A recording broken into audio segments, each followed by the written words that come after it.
Hello guys, সম্পার YouTube চ্যানেলে তোমাদের সবাইকে ওয়েলকাম। আজকে আমি রান্না করেছি ট্যাংরা মাছের তেল ঝাল। তা ট্যাংরা মাছের তেল ঝালটা আমি কিভাবে রান্না করলাম আজকে সেটাই তোমাদের সাথে শেয়ার করব। বন্ধুরা, আমার এই রেসিপিটা ভালো লাগলে লাইক কমেন্ট শেয়ার করে আমার পাশে থেকো। আর যারা নতুন বন্ধু তারা অবশ্যই আমার চ্যানেলটাকে সাবস্ক্রাইব করে পাশে থাকা বেল আইকনটা ক্লিক করে দিও। যখনই আমি নতুন নতুন ভিডিও আপলোড দেব সেটা তোমাদের কাছে পৌঁছে যাবে। চলো কিভাবে রান্না করলাম সেটা তোমাদের সাথে শেয়ার করি। দেখো, এখানে আমি ট্যাংরা মাছ নিয়ে নিয়েছি। ট্যাংরা মাছটা বাজার থেকে কেটে এনেছিল, বাড়িতে ভালো করে ধুয়ে আমি লবণ আর হলুদ মাখিয়ে নিয়েছি। মাছটা 5 মিনিটের মতো রেখে দিয়েছিলাম লবণ আর হলুদ মাখিয়ে। বন্ধুরা দেখতে থাকো, আশা করি আমার এই রেসিপিটা তোমাদের ভালো লাগবে। এবার আমি মাছগুলোকে ভেজে নেব। দেখো, গ্যাসে কড়াই বসিয়ে দিয়েছি, কড়াইতে তেল দিয়ে দিলাম। তেলটা একটু গরম হতে দেব। তেলটা গরম না হলে মাছ দিয়ে দিলে পরে তলায় লেগে যাবে, সেই জন্য তেলটা একটু গরম হতে দেব।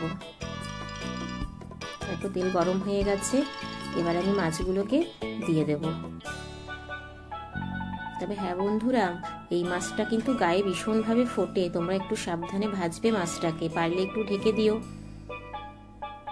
আমি একটু দূর থেকেই মাছটাকে ছাড়ছি যেন গায়ে না ছেটে। মাছগুলোকে আমি এইভাবে ভাজবো। দেখো, এক পিঠ ভাজা হয়ে গেছে, আর এক পিঠ উল্টে দিচ্ছি। তেলটা গরম করে দেওয়ার জন্য মাছটা দেখো একটু তলায় লেগে যায়নি, খুব সুন্দরভাবে ভাজা হয়েছে মাছটা।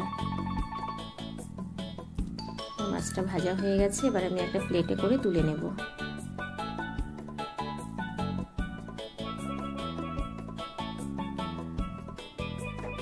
এইভাবেই আমি বাকি যে মাছগুলো আছে সেই মাছগুলো দিয়ে দেব।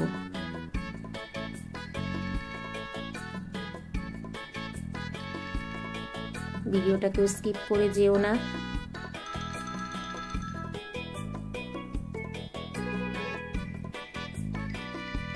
আশা করি তোমাদের এই ভিডিওটা ভালো লাগবে। তবে এই মাছটা খেতে কিন্তু অনেক টেস্ট হয়, তোমরা এভাবে রান্না করে খেয়ে দেখো। এই মাছটা ভাজা হয়ে গেছে, এক পিঠ উল্টে দিলাম।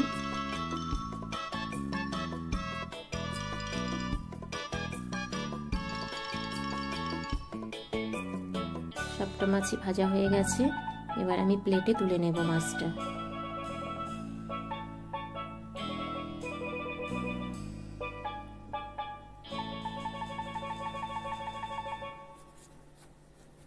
খুব সুন্দরভাবে মাছগুলো ভাজা হয়েছে, একদম গোটা গোটা আছে, একটুও ভেঙে যায়নি, তোমরা দেখতেই পাচ্ছ।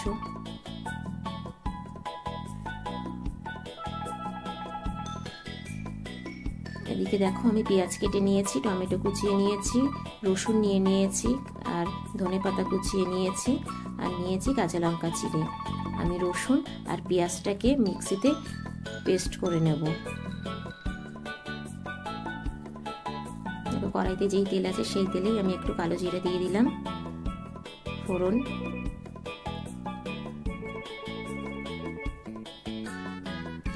এবার আমি দিয়ে দেব টমেটোটা। টমেটোটা দিয়ে ভালো করে একটু নাড়িয়ে চাড়িয়ে নেব। এইভাবে রান্না করলে মাছটা ভীষণ টেস্টি হয় বন্ধুরা, তোমরা একবার ট্রাই করে দেখতে পারো। এরপর যে পেস্টটা করে রেখেছিলাম পেঁয়াজ আর রসুনের, সেটা দিয়ে দিলাম।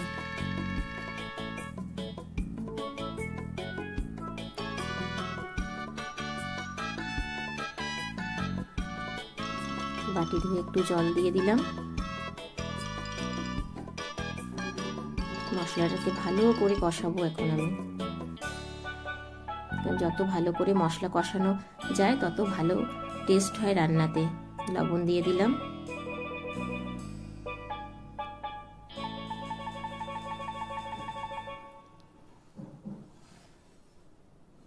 দিয়ে দিলাম হলুদ,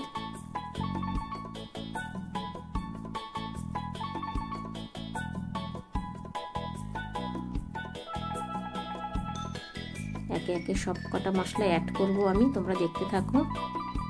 এবার দিয়ে দিলাম লঙ্কার গুঁড়ো।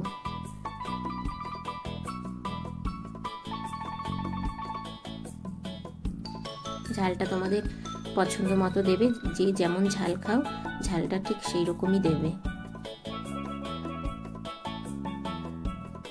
দিয়ে দিলাম জিরার গুঁড়ো। তবে হ্যাঁ, আমি এখানে কিন্তু আদার ব্যবহার করিনি, যেহেতু তেল ঝাল তাই আমি এটাতে আদা দিইনি।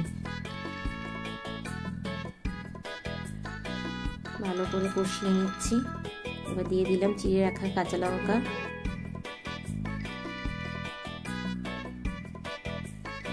মশলাটা কষিয়ে এসছে।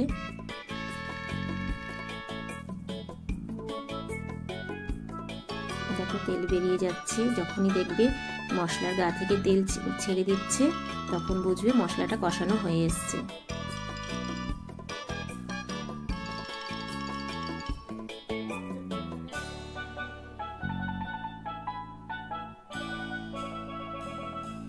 মশলা কষানো হলে রান্নাটাও খুব ভালো টেস্টি হয়। এবার আমি পরিমাণ মতো জল দিয়ে দেব। জলটা এবার কিছুক্ষণ ফুটতে দেব।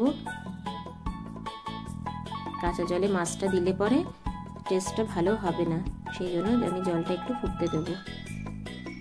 ঝোলটা ফুটে গেছে, এবার আমি মাছগুলোকে দিয়ে দেব। দেখো মাছগুলোকে দিয়ে দিলাম।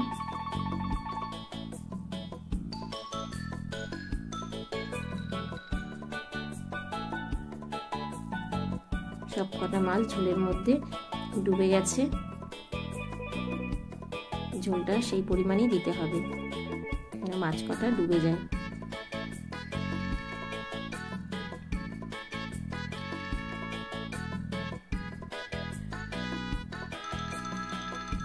এবার আমি দিয়ে দেবো ধনেপাতা।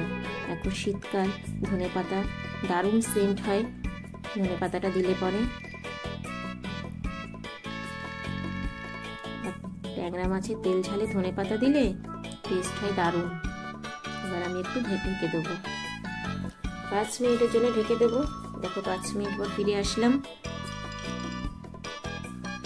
দেখো ঝোলটা টেনে গেছে, তেল বেরিয়ে এসছে, তোমরা দেখতেই পাচ্ছ। গ্যাসটা বন্ধ করে দিলাম। এবার মাছটা আমি প্লেটে তুলে নেব।